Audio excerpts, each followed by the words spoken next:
A Place for Pluto, written by Stef Wade, illustrated by Melanie Demmer.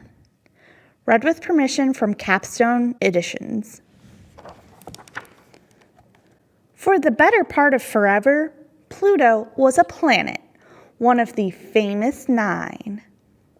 He was the smallest and the farthest from the sun, but he was proud just the same.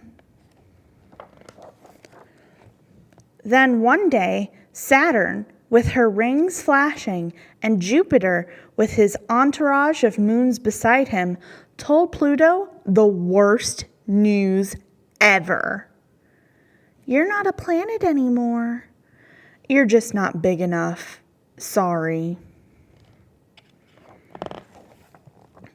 Even though Pluto orbited around the sun and was mostly round, the creatures on Earth decided he was too small. But I'm in all the school books. Time to rewrite history. I don't have time for this. I've got visitors to prepare for. Pluto was crushed. He tried to protest, but it was no use. Feeling sad and rejected, Pluto left with Charon and his other 4 moons by his side to find his place in the galaxy. As Pluto moved along, his friend Halley's comet streaked past. Haven't seen you in a while. Yeah, I get that a lot. Halley was a comet and still part of the solar system, but comets have tails, and Pluto did not. Pluto wasn't a comet or a planet. He was a nobody. Feeling more blue than brown, Pluto kept moving. When Pluto saw Gem, Percy, and Ori crashing in as dusty, rocky comet tails, he wondered if he could join them. The meteoroids were always having fun and clowning around. This time, they were trying to smash into Earth. You should try this, Pluto. No thanks. Earth is kind of like a mother to me. Then Ida, the asteroid, orbited by. Pluto and Ida were nearly the same size. Pluto thought he'd finally figured out his true identity. Hey, Ida, do you mind if I join you for a spin in the asteroid belt? Wish you could, Pluto, but the rule book says rocks only. You know asteroids are rocks, right? Pluto wasn't a planet, or a comet, or an asteroid. He missed being a planet.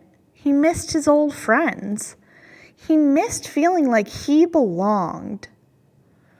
Too small to be a planet, too big to be a rock. I used to fit in here, but now I do not. No one in the solar system was a match for Pluto. He spun around the sun like everyone else, but he wasn't a planet, or a comet, or an asteroid, or a meteoroid. Pluto had nowhere to turn. He was about to give up when he saw someone he'd never seen before. He felt like he was looking in a mirror. Pardon me if I sound rude, but what are you? I'm a dwarf planet.